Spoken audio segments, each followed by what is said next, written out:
Hello ভাই চাচা, আমার এবং সবাই ভালো আছেন। তো আমিও ভালো আছি আপনাদের দোয়ায়। তো এখানে আমরা একটু জিনিস কিনতে এসেছি।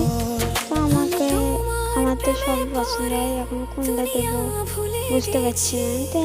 তো ফাইনালি এখন এর জন্য পছন্দ করছি।